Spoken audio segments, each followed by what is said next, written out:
So Yakuza 5, after a good few years wait after its release in Japan in 2012, it finally got released in the West early December of 2015. I have to say I really love the Yakuza series since I got into them around Yakuza 3 and I picked it up cheap once upon a time. Also, what has become common, this is once again a very Japanese game, so apologies for any mispronunciations or if I get the order of names mixed up or keep switching them as things go on.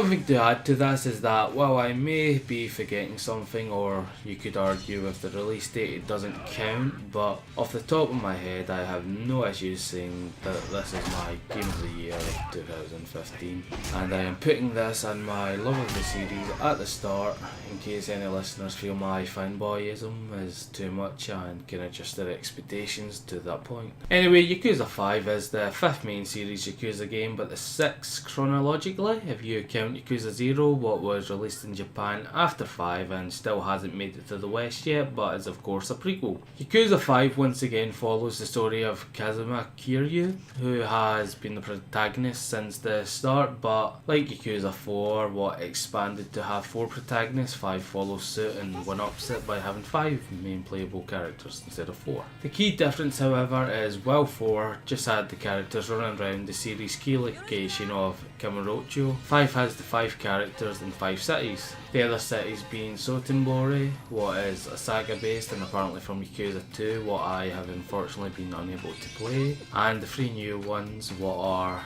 Nagasugai, Tsukimino and Kinecho, what are based on the areas of Fukuoka, Sapporo and Nagoya regions respectively, and seriously I doubt I pronounced any of that right. Okay, so no one came here to listen to me try and pronounce things in other languages, or at least I hope you didn't, so let's get on with the game. Story wise, the games do follow very closely and revolve around the Tojo Yakuza group and make many references to the older games to the point that in all honesty you aren't getting the true experience without it, and for some strange reason Yakuza 5 doesn't have the reminisce feature that 3 and 4 has, that allows you to watch the main story of the previous games play out, what is highly appreciated by me as I started with Yakuza 3, what starts unbearably slow, but thanks to watching the story of 1 and 2 I powered on as I was invested in the story. It is a true shame it is missing, but I will try and keep any spoilers minimal if any, as I do my best to avoid them. With that, the characters. First off we have Kazuma Kiryu, who I mentioned previously, who has moved from Okinawa, where he ran an orphanage, to Nagasugai to become a taxi driver, and as per usual gets dragged into the Tojo mess he wants no part of.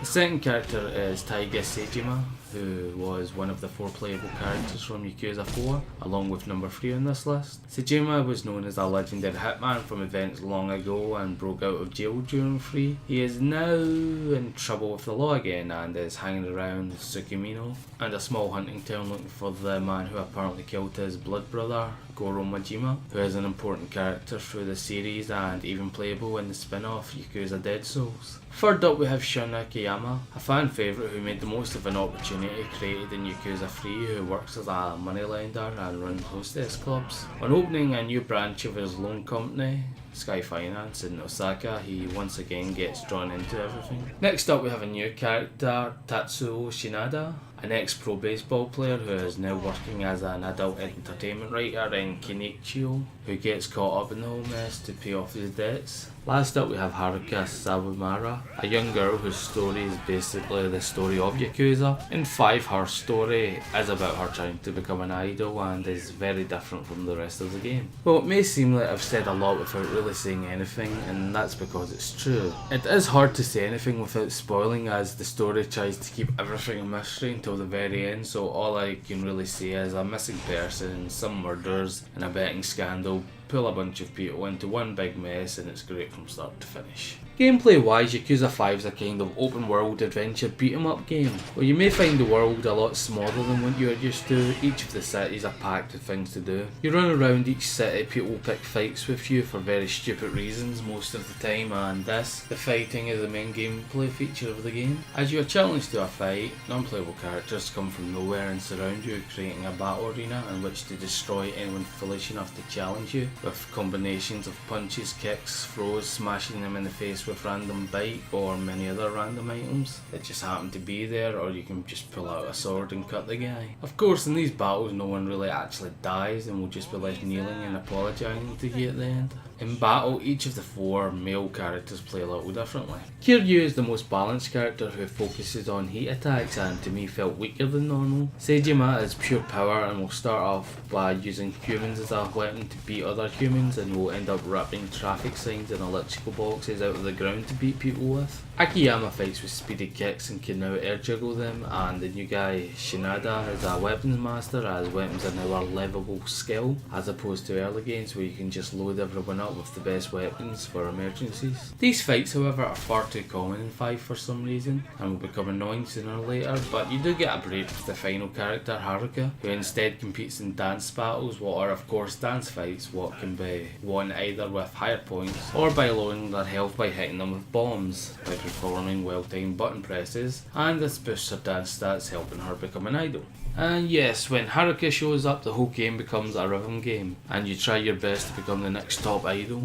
However, she isn't alone. Other than Akiyama, each of the characters has their own unique minigame that you can spend a whole day just playing. Kiryu's is split in 2. One is his job as a taxi driver, where you drive around driving safely while talking to customers, while sometimes you just have to answer questions. The other half is you need to take on a gang of street racers that are causing trouble by upgrading your taxi and beating them in races. Sejima starts with him punching a bear in the face and then becomes a snowy hunting adventure, catching rabbits and other small animals with traps while slowly sneaking up on bear and deers before taking aim and getting a kill shot while your health drains from the cold. Haruka's whole thing is her idol business, what balances between side missions like handshake events and her large story Princess League contest thing. Last up once again is Sanada, who plays the batting cages, while some people challenge him to pitching duels, what play quite differently from the normal batting minigame and is a lot more fun. All of these have stories attached to them, and some even have mentors that will gain you more skills and help you accomplish them. Speaking of minigames, to name a few that are included, you have batting cages, bowling, poker, roulette, baccarat, CeeLo, mahjong, air hockey, shogi, darts, various type of pool like 9-ball, where you can simply walk into Sega Arcade, play the crane machine or sit down and enjoy some Virtual Fighter 2. This isn't even everything, as there's pachinko and cage fights and a bunch of other stuff I haven't listed. You can for the most part do these things at any time, just run around, go into restaurants, eat them and heal, go to pubs, get drunk, what offers various effects, go play some games and then go punch a bear in the face. That is how Yakuza goes. The only biggest staple is shirtless punch-ups on the roofs of buildings. Now I guess I should do the part on the flaws of the game. I already mentioned one in that random encounters are far too frequent to the point it becomes a bother. Another is non-playable characters in general. To create the atmosphere of a busy setting, NPCs are constantly spawning, but however they seem to do it a lot closer than in previous games and you can't run through them, so you end up bumping into them as they stagger and you get caught on the non-playable character and you can't get past, how they regain balance and become another annoying. Oddly, neither 3 nor 4 had these issues, so it's becoming more apparent. The only other issue I can think of is the level cap. Level cap's out at 20, but at the end of the game this can be brought up to 25.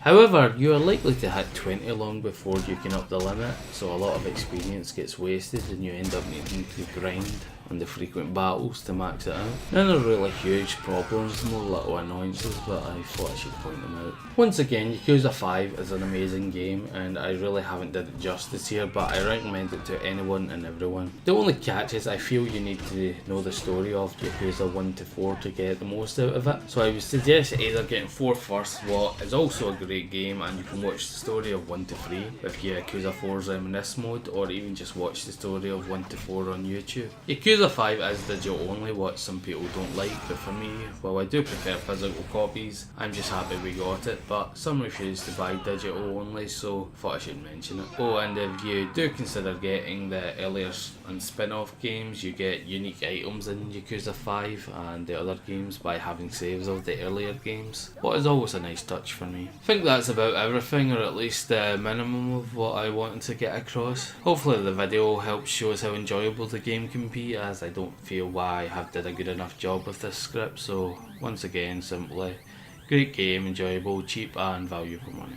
And that's the review. Took much longer than I planned to get this out as I started playing some long games and what I planned for killing time in between didn't turn out so well, so large delay of nothing that I suspect no one was waiting impatiently for, so no damage done. Anyway, if anyone watched this far, thanks for watching.